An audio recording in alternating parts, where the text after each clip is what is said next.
The RAP, the Rapid Action and Patrols, is a crack team of officers tasked with shutting down the bikies and smashing crime on the glitter strip. Gold Coast Cops. Tonight, the lights and sirens are on, but no one's home. Do you not know what to do when an emergency vehicle approaches you? Katie goes digging in another woman's bag. So you're saying that these items belong to somebody else? But the owner claims the contents aren't hers. Let's just get something straight here, OK? That's your handbag. What are you doing? I'm selling pot. And the dad in Chalky comes out. How are you going to feel in a few years' time if someone else is selling drugs to your kids? Exactly, mate. And so does a bucket load of trouble. Holy dooly. Sergeant Greg Sinclair, otherwise known as Chalky, is on his way to execute a search warrant on a suspected drug dealer. Well, it's just up there on the left, so...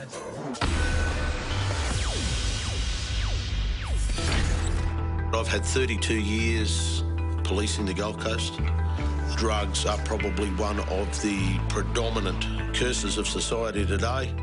There always is a certain percentage of society that are going to partake in drugs, and that's the percentage that we have to really address. What motivates me is my family are part of society. My friends are part of society. I believe we can make a difference. Let's make society a better place for everyone.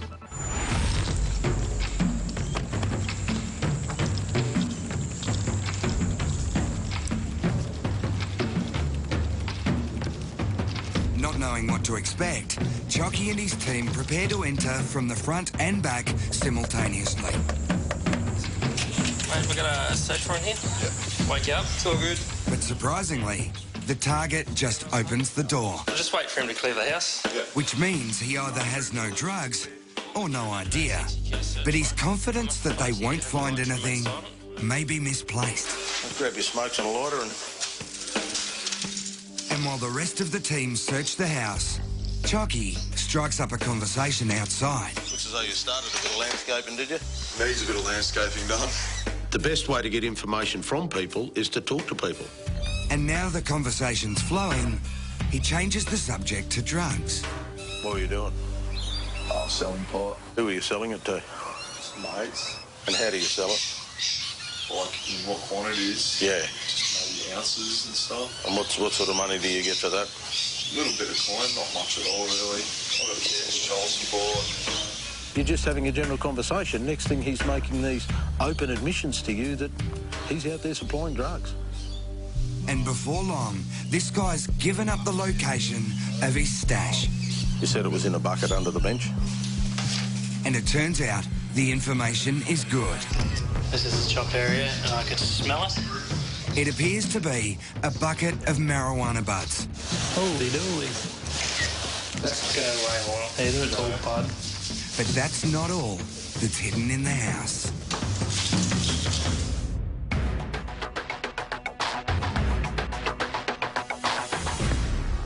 Tonight, Senior Constable Kate Hardy is teamed with Constables Sean Swain and Matt O'Connor. Big group there. And they're cruising the main beach area.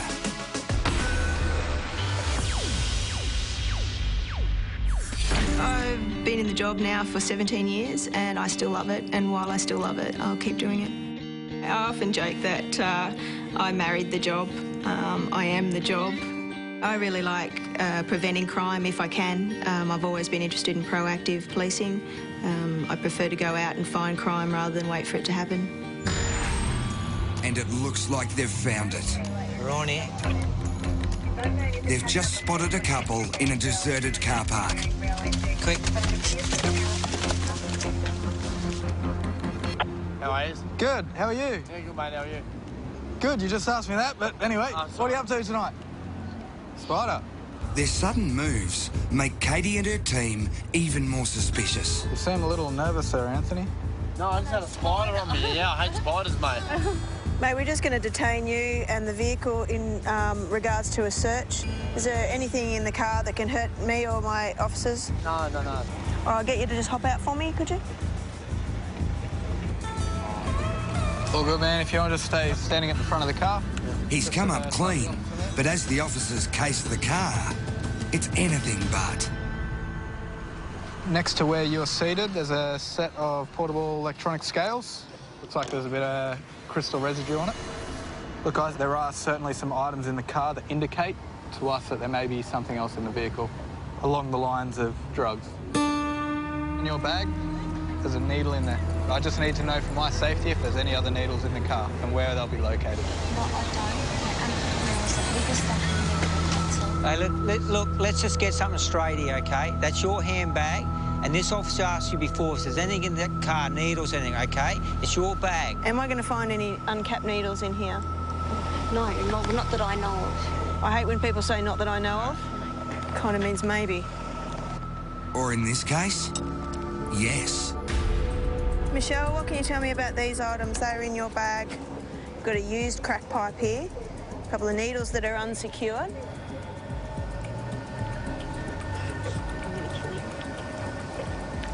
Who's him?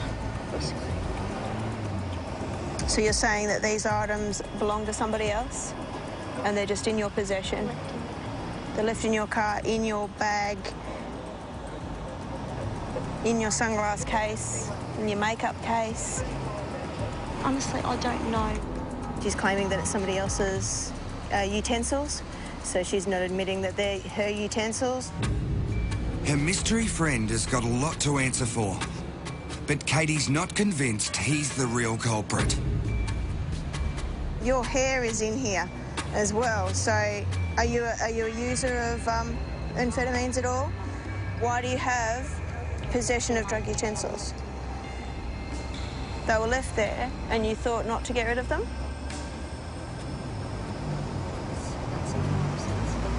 Well, it is, because you're now under arrest for possession of drug utensils.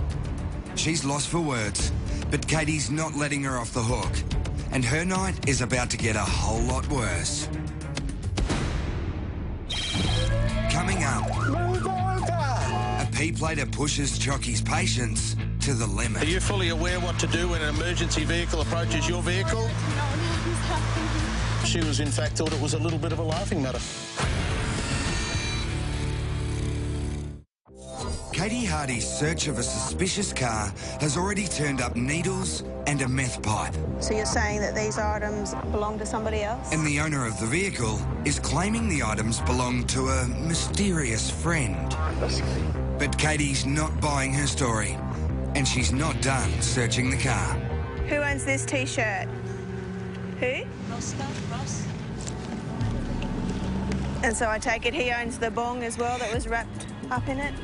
When did you last speak to Ross? This morning. Why is all his things in your car?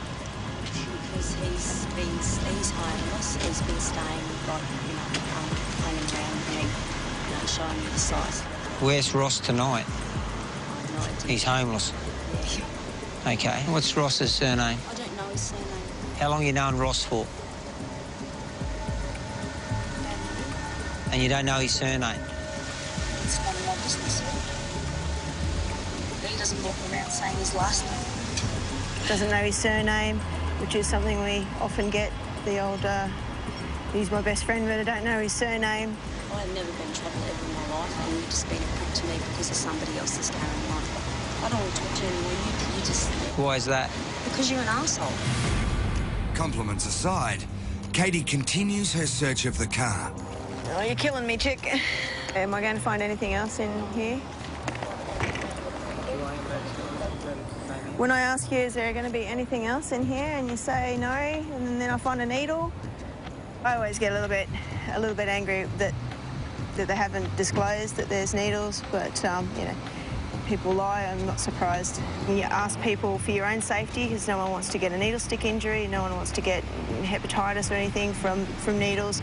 Ask them, you know, do you have any uncapped syringes? And they say no, or they say there shouldn't be, or and then you find them. So yeah. There were no drugs in the vehicle, only drug utensils. Which means she might be hiding them on her body. I usually ask if they're secreting anything, which means that they're secreting drugs or other implements in places where the sun doesn't shine. I'm going to have to search you. I'll get you to turn around for me, put your arms out. The body search hasn't turned up any drugs, but Katie's got more than enough to charge her with. Now, the charges are possession of a utensil, which is the crack pipe, possession of the bong, and the other one is the insecure needles. Unfortunately, she's got possession of those utensils. She had knowledge of them, she had control of them in her vehicle. So whether they're hers or whether she's been using them or not, it's irrelevant. So she's going to get a court appearance notice.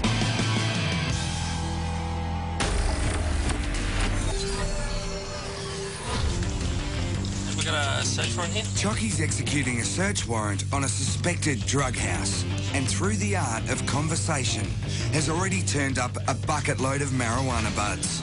But drugs aren't the only thing the search turns up. Yeah.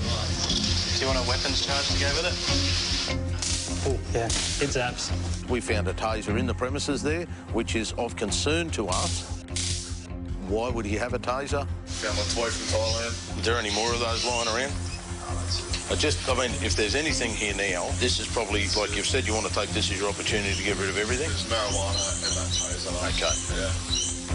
Okay. Yeah. And while he might claim it's just a toy, this 3,000-watt taser is a dangerous weapon. Yeah, it'd hurt.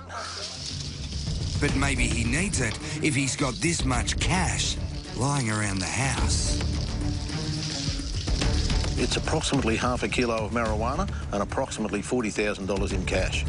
And based on the quantity of cannabis, it looks like he might be higher up the drug food chain than initially suspected. I reckon he's the supplier to the user, because those bags are more supplier bags, not user bags. It's always a nice surprise when you realise that, in fact, you have more than just a street dealer. You've actually got a person who is a higher level dealer. You're actually cutting out a network that is actually out there supplying drugs to the young people in society. As the search continues, this separated father of two really opens up to Chocky. I knew it was wrong to begin with. It's not me, I'm not that type of person. He's really what we call, I suppose, an honest criminal.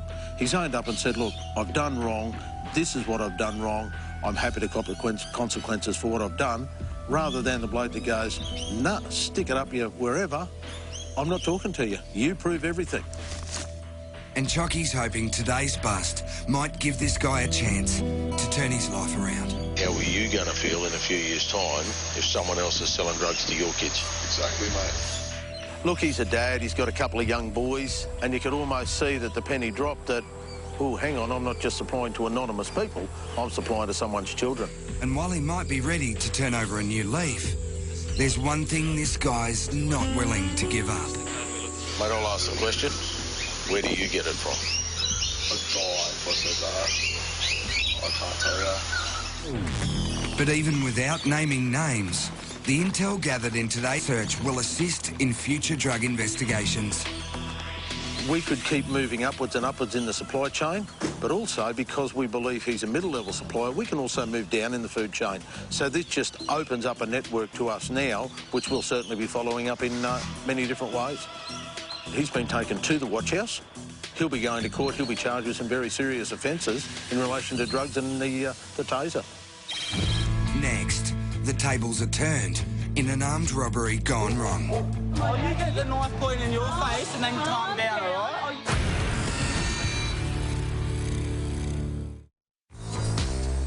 Constable Nick Irby and Sergeant Blair Casey are on a routine patrol of Palm Beach when they get an urgent call-out. Any other unit can extend to the intersection of Mangan Street and Tomlinson Street, code 2, thanks, 2059.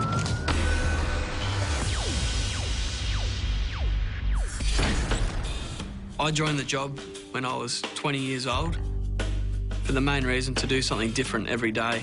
It is a bit scary and nerve-wracking. The reward's there at the end of the day when you get to lock up people that are, you know, threatening our community and dangerous. And tonight it's an armed robbery with a twist. VCAR Golf 724. We'll follow that traffic unit there.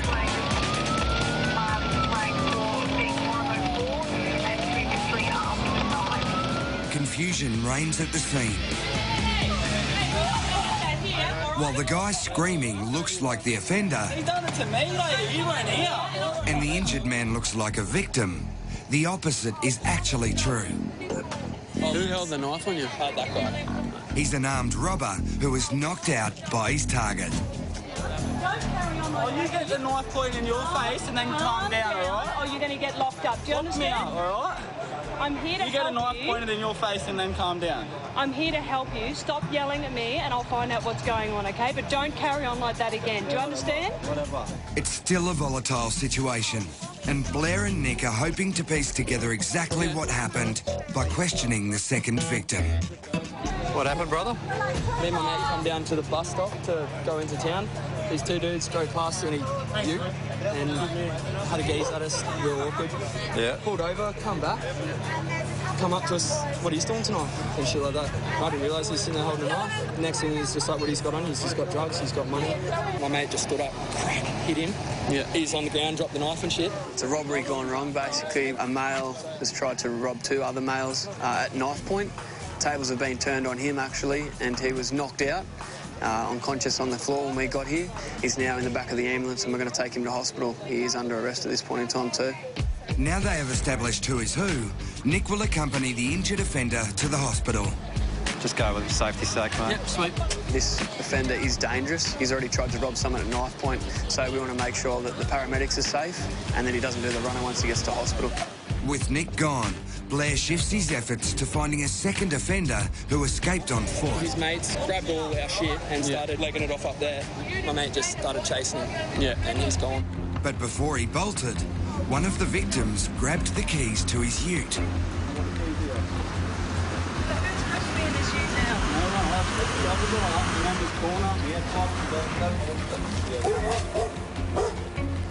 I dare say this one will be cleared up fairly easily because the offender's car's there. Two has run past the ute and he's actually back this way, so he's actually coming back. He'll come back around here. Yeah. With the situation under control, Blair heads off to deal with the injured offender in custody.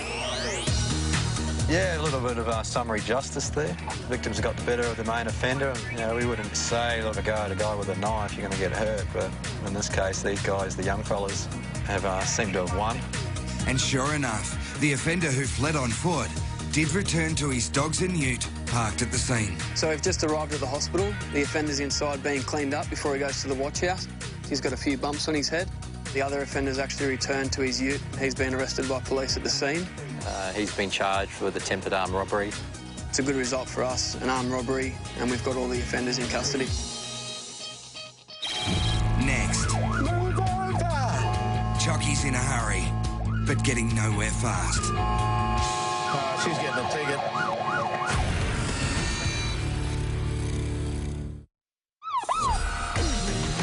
The RAP team is a mobile unit, which means they can respond to high-priority calls immediately.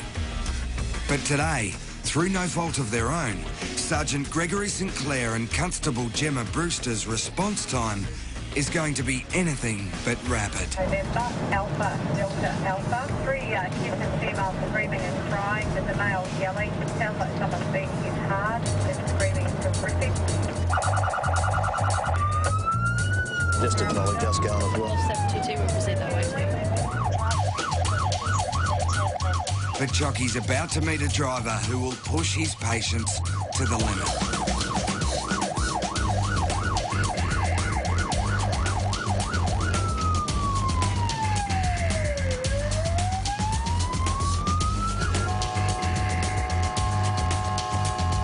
Despite the sirens, horns and the misleading name of the car, this driver doesn't seem to be getting the message. The sounding of the horn is really the last resort. The hitting of the horn and the variation in the pitch siren brings their attention suddenly that you're there. She's still not here yet. Snaps them back into reality. But it doesn't seem to matter what Chocky does, nothing is getting through. Move over! Meanwhile, at the location, a violent scene is unfolding, and there's no time to lose. She's getting a ticket. But it's nearly 2 minutes before Chocky gets a clear run.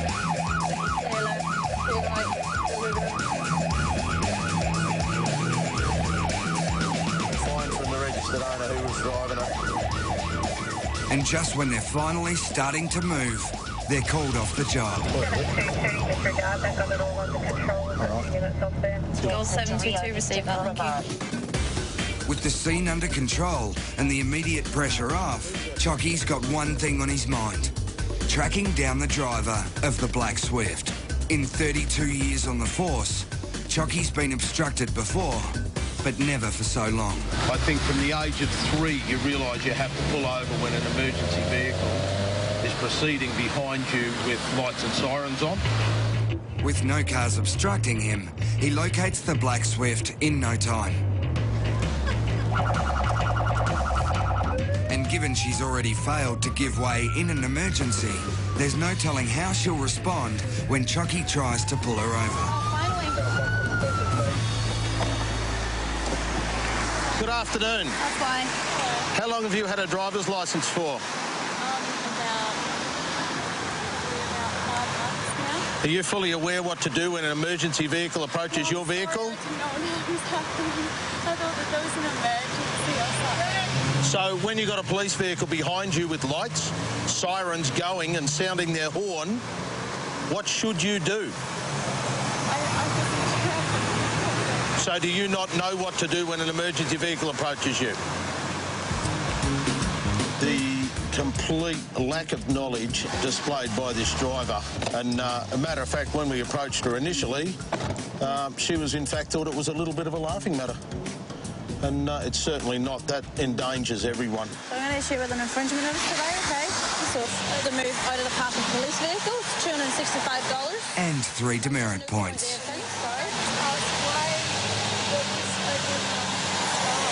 You didn't move for a kilometre, over a kilometre. We were behind you. Were you on your phone at the time? Are you sure? No, I had You had your music up too loud, did you? Wow. But you didn't hear the sirens?